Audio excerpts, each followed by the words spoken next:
જય સ્વામિનારાયણ બાળ મિત્રો, હું તમારો દોસ્ત હર્ષિલ. આજની સ્ટોરીનું નામ છે શૂળીનું દુઃખ કાંટે મટાડ્યું. તો એક ગામમાં ઘણા ચોર રહેતા હતા. આસપાસના ગામોમાં ચોરી કરી ઘણો માલ ઉઠાવી લાવતા. એકવાર એક ચોર ચોરી કરવા જતો હતો. એટલે એક ચોર છે ને, ચોરી કરવા માટે જતો હતો. આપણે કોઈ દિવસ ચોરી કરાય ના કરાય. ત્યારે રસ્તામાં તેને પગમાં કાંટો વાગ્યો અને કાંટો વાગવાથી લોહી નીકળ્યો.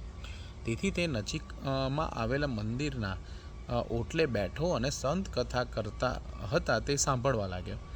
તેના બીજા સાથીદારો તો ચોરી કરવા ગયા, પરંતુ ચોરી કરવા ના ગયો. નગરમાં રાજા પાસે પુષ્કળ ધન હતું. એટલે રાજા જોડે બહુ જ બધા રૂપિયા હતા. એ લોકોએ ચોરી કર્યા. ઘણું જન જાહેરાત રૂપિયા ઉઠાવી લાવ્યા. સવાર પડતા પહેલા ચોરનો બધો માલ અંદર જ દર વેચી દીધો અને રાતોરાત ધનવાન બની ગયા. જે ચોર મંદિરમાં બેસી રહેલો તેના ઘરવાળાને આ વાત મળી. ઘરના બધાએ તેને વઢ્યા કે લે, તું ચોરી કરવા ના ગયો, તારા બધા ચોર તો માલ થઈ ગયા. એટલે તારા બધા ચોરો તો ધનવાન થઈ ગયા અને તું વળી કેવો માણસ છે, સાધુ પાસે જવાતું હશે. તેવામાં ચોરનું લશ્કર આવ્યું, રાજાનું લશ્કર આવ્યું અને સિપાહીઓ બધા ચોરોને મારતા મારતા લઈ ગયા. પેલો નિર્દોષ ચોર ત્યાં આગળ પણ એને બી લઈ ગયા. ભાઈ સાહેબ, આ ચોરી કરવા નહોતો ગયો. તે વખતે ગામના લોકોએ કીધું કે તે તો કાંટો વાગ્યો હતો. રાજાના દરબારમાં ઘણા ચોરો હાજર થયા. બધાને ફાંસી ચડાવી દેવામાં આવી.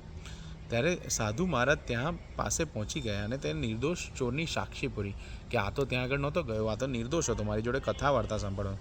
રાજા સાધુ મહાત્માની વાત માની અને પેલા ચોરને છોડી મૂક્યા. જાણે અજાણે સત્સંગનો યોગ થાય. શૂળી જેટલું ફાંસીનું દુઃખ કાંટા લાગવા જેટલા દુઃખથી ટળી જાય. મોટું દુઃખ આવવાનું હોય પણ ભગવાન અને સંતનો આશરો કરે તો દુઃખ બહુ જ નાનું થઈ આપણી પાસે રહે છે. એટલે આપણે ગમે તેટલું મોટું દુઃખ આવે પણ આપણે જો સત્સંગ કરીએ તો દુઃખ આપણને ટળી જાય. શ્રી સ્વામિનારાયણ ભગવાનની જય. તો જો આ ચોર હતો, આ સાધુ પાસે આ ચોર ગયો હતો અને ચોરને કાંટો વાગ્યો એટલે સાધુ જોડે જઈને કથા સાંભળતો હતો. બીજા બધા ચોરો ચોરી કરવા માટે ગયા. ત્યારે આ ચોર નહોતો ગયો તો બધા ઘરવાળા એને વઢ્યા.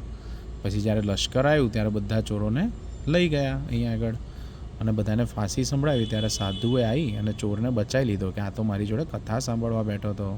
શ્રી સ્વામિનારાયણ ભગવાનની જય.